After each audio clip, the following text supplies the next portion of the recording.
नमस्कार, आप सभी का स्वागत है हमारे YouTube चैनल पर। और जैसा कि आप स्क्रीन पर देख रहे हैं, आज का हमारा जो टॉपिक रहेगा वो रहेगा ज्वालामुखी। हमने जो लैब असिस्टेंट वाली जो क्लासेस शुरू की थी, लैब असिस्टेंट की जो रिवीजन क्लासेस हमने शुरू की थी, उसी रिवीजन क्लासेस के थर्ड चैप्टर में हमने एक छोटा सा टॉपिक जो था वो पीछे छूट गया था, हमारा पीछे रह गया था। आज उसी के बारे में हम चर्चा करेंगे और उस टॉपिक का नाम है हमारा ज्वालामुखी। ज्वालामुखी यानी वॉल्केनो। और ये जो क्लासेस है आप देख पा रहे हैं, ये हमारी लैब असिस्टेंट की जो बुक है ना, उस पर आधारित है। तो आप ये बुक अगर खरीदना चाहते हैं तो लिंक के डिस्क्रिप्शन में जाके खरीद सकते हैं। ठीक है, तो आगे बढ़ते हैं, तो शुरू करते हैं। हम फिर से एक बार क्लास को शुरू कर लेते हैं। तो हमारा आज का टॉपिक रहेगा वो रहेगा ज्वालामुखी। तो ज्वालामुखी होता है वो क्या होता है, पहले एक डेफिनेशन देख लेते हैं कि जो ज्वालामुखी की जो प्रकट होने की जो प्रक्रिया है, उससे जो मतलब है यानी जो उससे तात्पर्य है वो है ज्वालामुखी उद्गार और उससे निकलने वाले पदार्थों की प्रक्रिया। यानी कि ये धरातल है, धरातल के अंदर कुछ पदार्थ हैं। धरातल के अंदर क्या है? कुछ पदार्थ हैं। अगर वो पदार्थ धरातल को चीर कर या धरातल को तोड़कर बाहर आते हैं, क्या आते हैं? बाहर आते हैं, तो उसको हम क्या बोलते हैं? ज्वालामुखी। यानी कि इस ज्वालामुखी की प्रक्रिया में ये सारे पदार्थ शामिल हैं और ये बाहर निकलने की प्रक्रिया शामिल है। ठीक है, तो ज्वालामुखी का मतलब क्या हुआ? धरातल के अंदर से कुछ पदार्थों का बाहर आना।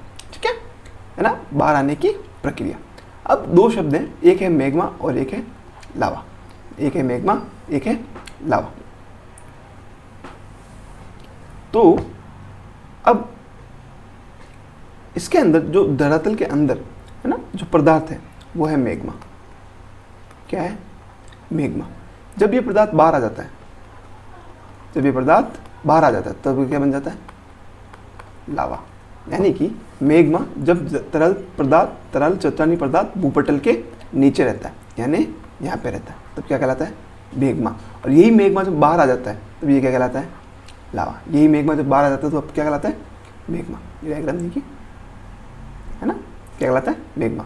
अब ये जो आपको अर्थ की क्रस्ट दिख रही है, यानी ये भूपटल दिख रहा है, इस भूपटल के अंदर मैग्मा था। मैग्मा जब बाहर आया तब क्या बना? लावा। इस लावा के अंदर कुछ, जैसे ये देखिए, एक आपको वेंट दिख रही होगी, सेंट्रल वेंट, साइड वेंट, है ना, यानी कि ये नली, एक नली के माध्यम से, एक द्वार के माध्यम से ये चीज़ें बाहर आई। अब इस लावा के साथ साथ कुछ जैसे अन्य पदार्थ भी इसमें शामिल होते हैं। क्या होते हैं? कई सारे अन्य पदार्थ भी इसमें शामिल होते हैं। ठीक है, अब ये जो ज्वालामुखी है, ये जो वॉल्केनो है, ये जो वॉल्केनो है, इसका वर्गीकरण कैसा है, इसका डिस्ट्रीब्यूशन कैसा है ना, वो हम क्या करेंगे अब देखने जा रहे हैं। वर्गीकरण, तो इसका वर्गीकरण दो आधारों पे किया जाता है। अगर हम उद्गार के आधार पे देखें, उद्गार यानी जब उसके अंदर एक्सप्लोजन हो रहा है ना, उस एक्सप्लोजन के आधार पर अगर हम देखें तो हम पाएंगे कि दो प्रकार के, इसके अंदर दो प्रकार हैं। एक है केंद्रीय उद्भेदन के आधार पर और दूसरा है दरारी उद्भेदन के आधार पर। केंद्रीय उद्भेदन के मतलब उस ज्वालामुखी के केंद्र में अगर एक्सप्लोजन हुआ है, और दरारी मतलब अगर दरार के माध्यम से उद्भेदन हुआ है तो उसको क्या कहेंगे? दरारी उद्भेदन वाले ज्वालामुखी। जो केंद्रीय उद्भेदन के आधार पर जो ज्वालामुखी हैं वो है 5 प्रकार के। कहते हैं 5 प्रकार के। ठीक है, अब सबसे पहले हम देखेंगे केंद्रीय उद्भेदन ज्वालामुखी। इसमें जो उद्गार है वो एक संकरी नली के माध्यम से होता है। किससे होता है? एक नली के माध्यम से। अभी हमने जो वो पाइप देखा था ना, उस वेंट, पाइप को क्या बोला उसमें? वेंट। उस वेंट के माध्यम से क्या हो रहा है? इसमें उद्गार हो रहा है। इसमें जब गैसें निकलती हैं तो वो तीव्र गति से भूपटल को तोड़कर कहाँ निकलती है?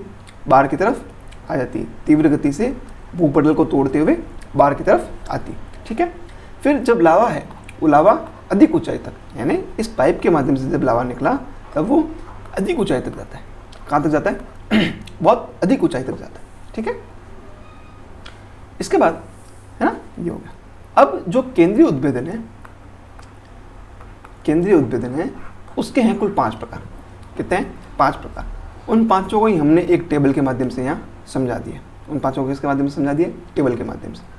देखिए, ये इसका लाइन खींच देते हैं। टेबल की एक लाइन है नहीं, यहाँ पे ये लाइन होगी। ठीक है, आपको क्या याद रखना है? उसका नाम सबसे पहले, कि जो केंद्रीय उद्भेदन के आधार पर जो ज्वालामुखी निकल रहे हैं उसमें सबसे पहला उसका आपको नाम याद रखना है। उसकी कुछ विशेषताएं याद रखनी है, उसकी कुछ विशेषताएं याद रखनी है। और क्या रखना है?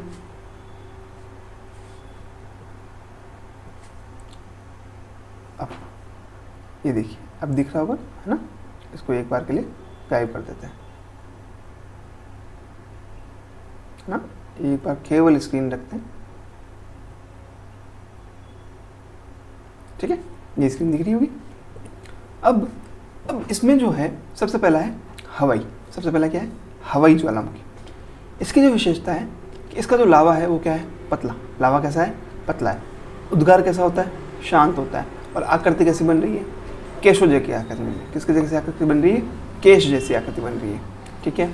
फिर इसके उदाहरण क्या क्या हैं? जो हवाई प्रकार के ज्वालामुखी है उसके उदाहरण क्या क्या हैं? एक है किलाविया का ज्वालामुखी और एक है मोनोलोवा ज्वालामुखी। किलाविया और मोनोलोवा दो एग्जाम्पल किसके हो गए? हवाईयन प्रकार के ज्वालामुखी के दो उदाहरण हो गए। दूसरा है स्ट्रोम्बोली ज्वालामुखी। दूसरा क्या है? स्ट्रोम्बोली ज्वालामुखी। इस स्ट्रोम्बोली ज्वालामुखी में जो उद्भेदन है ना, जो इसमें उद्गार है या उद्भेदन है वो क्या होता है? हवाई से ज़्यादा तीव्र गति से होता है। हवाई से ज़्यादा तीव्र गति से होता है और लगातार होता रहता है। इसका एग्जाम्पल है स्ट्रोम्बोली, नाम से ही क्या है? इटली में एक ज्वालामुखी है जिसको क्या बोलते हैं? भूमध्य सागर का प्रकाश स्तंभ भी कहा जाता है, ठीक है।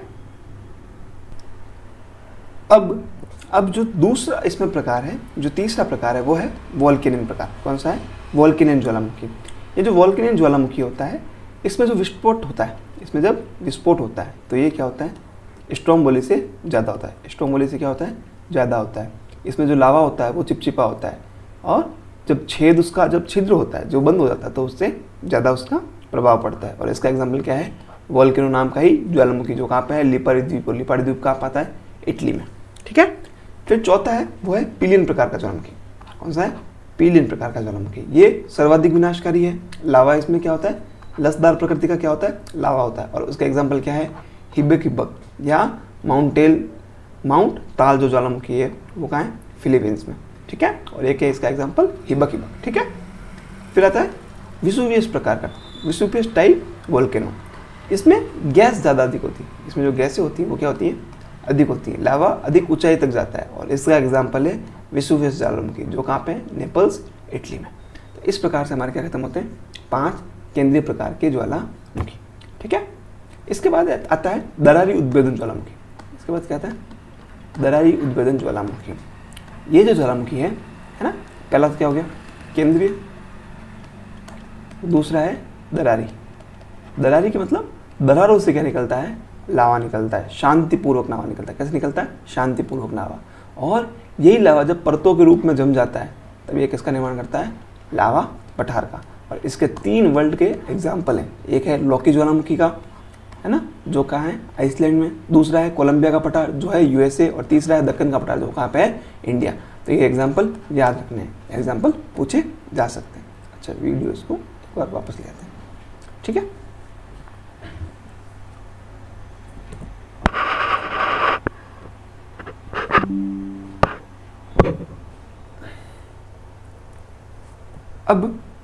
अब इसके बाद आता है वो है उद्गार की सक्रियता के आधार पर।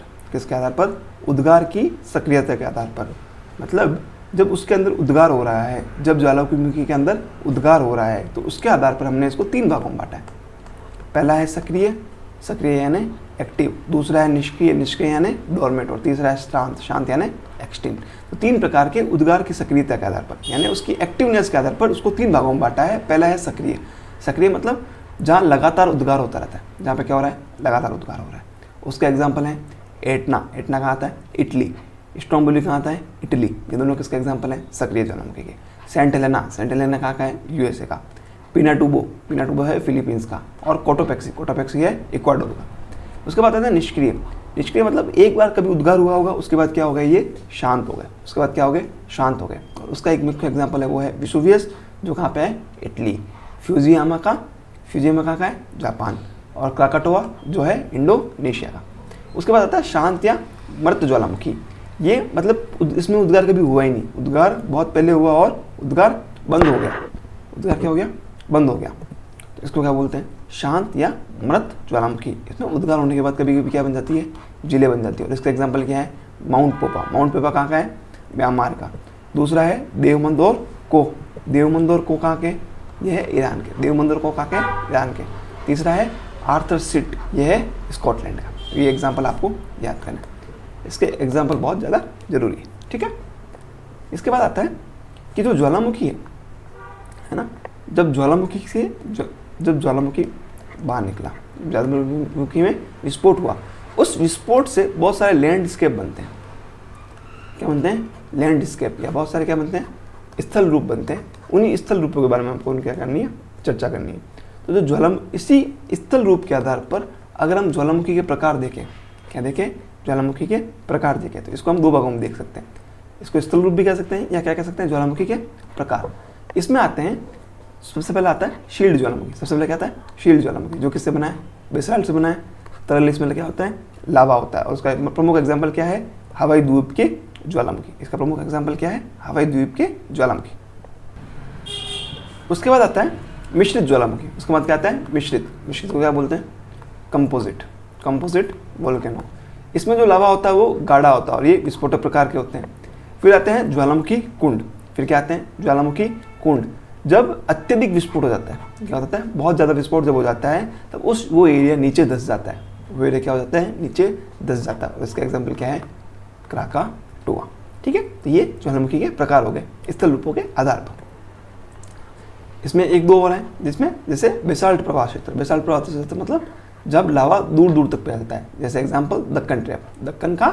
दक्कन जो ट्रैप है इंडिया में, वो उसका क्या है? एग्जाम्पल है। उसके अलावा मध्य महासागरीय कटक भी बनते हैं। मध्य महासागरीय कटक क्या होते हैं? पिछली क्लास में हमने देखा था, है ना? छोटी छोटी पहाड़ियों से निर्मित क्या होते हैं? कटक होता है महासागरों में। ठीक है, ये क्या हो गया? मध्य महासागरीय कटक। इसके बाद एक ये तो हो गया जब ज्वालामुखी अंदर से बाहर आया। जब ज्वालामुखी स्थल से बाहर आया तो वहाँ पे कौन से स्थल रूप हुए। अब यदि ज्वालामुखी, जब कोई लावा है ना, जब कोई मैग्मा है ना जमीन के अंदर ही जम जाए, विभिन्न रूपों में, तो उसको क्या बोलते हैं? उसको बोलते हैं इंट्रूसिव या अंतर्वेदी स्थलाकृतियाँ। क्या बोलते हैं? अंतर्वेदी स्थलाकृतियाँ। मतलब स्थल के नीचे। इसका मतलब क्या हो गया? स्थल के नीचे। इसमें जो है वो टोटल 6 मुख्य प्रकार हैं। इसमें टोटल क्या है? 6 मुख्य प्रकार है। ठीक है, अब इन 6 को कैसे याद रखना है? इन सभी के डायग्राम्स हैं। जैसे सबसे पहला है बैथोलिथ। सबसे पहला क्या है? बैथोलिथ होता है विशाल गुंबदनुमा आकृति गहराई में। अगर बहुत ज़्यादा गहराई में, जैसे ये मान लीजिए स्थल है, स्थल के बहुत ज़्यादा गहराई में अगर गुंबदनुमा आकृति, गुंबद कैसा होता है?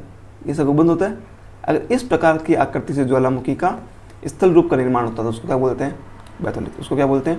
बैथोलिथ। ठीक है, अब दूसरा है लेकोलिथ। दूसरा क्या है? लेकोलिथ।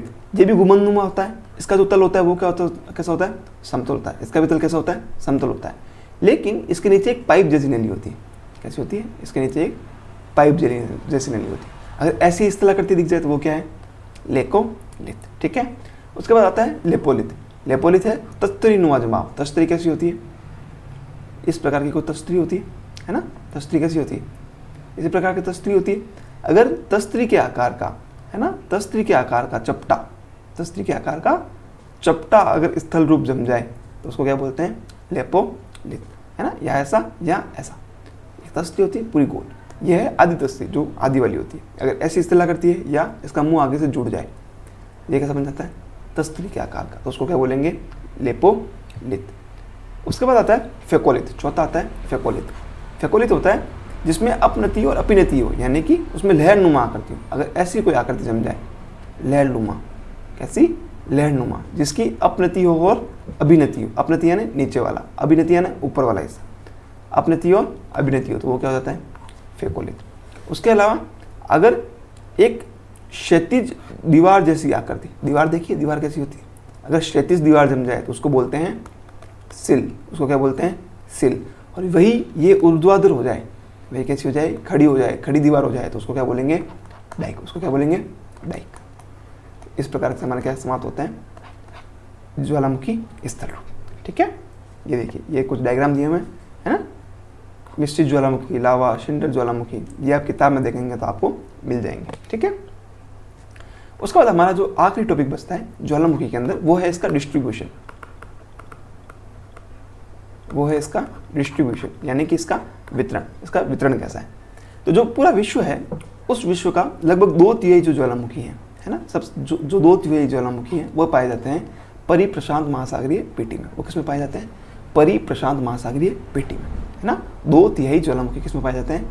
परिप्रशांत महासागरीय पेटी में, ठीक है। एरिया कहाँ पे हो जाएगा? प्रशांत महासागर में। इसको क्या नाम देते हैं? Ring of fire. इसको बोलते हैं रिंग ऑफ फायर, ठीक है।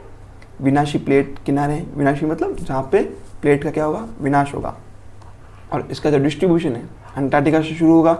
अभी हम मैप भी देखेंगे आगे। अमेरिका के बाद जापान, फिर फिलीपींस और न्यूजीलैंड होता हुआ ये समाप्त होता है, ठीक है। इसके एग्जाम्पल हैं 5। ये एग्जाम्पल आपको याद रखने, ये इंपॉर्टेंट है, ठीक है। सबसे पहला है फ्यूजियामा कहाँ का ज्वालामुखी है? वो है जापान का। फिर है माउंट ताल है फिलीपींस का। सस्ता और रेनियर हुड 3 ज्वालामुखी, ये कहाँ के हैं? यूएसए के। एक चेमोराजो है, ये है मध्य अमेरिका में। और एक है कोटोपेक्स जो है कहाँ पे है? इक्वाडोर, ठीक है। ये हो गए परिप्रशांत महासागरीय पेटी। उसके बाद जो दूसरा वितरण इसकी जो पेटी है या मेखला है वो है मध्य महाद्वीपीय पेटी। कौन सी है? मध्य महाद्वीपीय मेखला। ये महाद्वीपीय प्लेट अभिसरण क्षेत्र, यानी जहाँ पे प्लेट एक दूसरे से मिल रही है उस वाले क्षेत्र में, अभिसरण क्षेत्र में मिल रही है।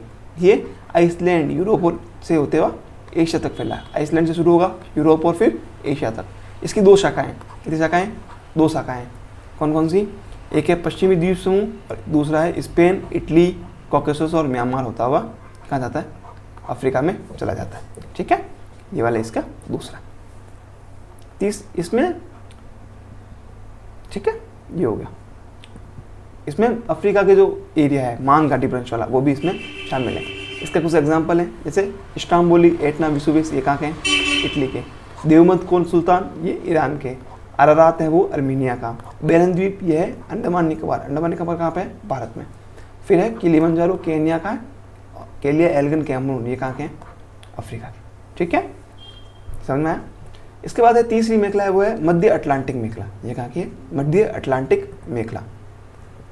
ये मध्य महासागरीय कटक, अटलांटिक महासागर में मध्य महासागरीय कटक में फैली है ना। यहाँ भी अपसरण होता है। अपसरण क्या होता है? एक दूसरे से प्लेटें दूर जा रही है। भ्रंश और ज्वालामुखी पर्वतों का यहाँ पे निर्माण हुआ है। आइसलैंड, अजोस और सेंट हेलेना द्वीप ये इसके प्रमुख एग्जाम्पल हैं, ठीक है। उसके बाद आता है अंतरा प्लेट ज्वालामुखी क्षेत्र। ये अंतरा प्लेट मतलब प्लेट के अंदर, जब प्लेट के अंदर, प्लेट के नीचे, प्लेटों के अंदर ज्वालामुखी क्रियाएं हो रही हैं, तो वहाँ पे गर्म स्थल के कारण क्या हो रहे हैं? इस ज्वालामुखी का निर्माण हो रहा है। इसका मुख्य एग्जाम्पल है हवाई द्वीप समूह में। फिर है अन्य ज्वालामुखी क्षेत्र जो पश्चिमी द्वीप समूह हिंद महासागर क्षेत्र में फैले हुए हैं, जैसे मेडागास्कर का हो गया या मॉरिशस का हो गया। इसमें जो सबसे ज़्यादा इंपॉर्टेंट था वो पहला परिप्रशांत महासागरीय पेटी और दूसरा मध्य महाद्वीपीय मेखला इसमें इंपॉर्टेंट थे, ठीक है। ये है मैप है ना।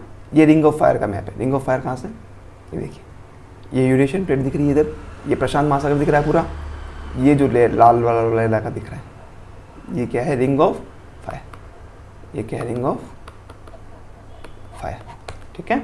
वर्ल्ड के कितने? 2/3। वर्ल्ड के कितने? 2/3 ज्वालामुखी किस श्रेणी में आते हैं? इसमें आते हैं, ठीक है। 2/3 इसमें आ गए और जो 25% है वो आते हैं इस सेकंड वाली मेखला में। 25% किस में आते हैं? सेकंड वाली मेखला में, ठीक है।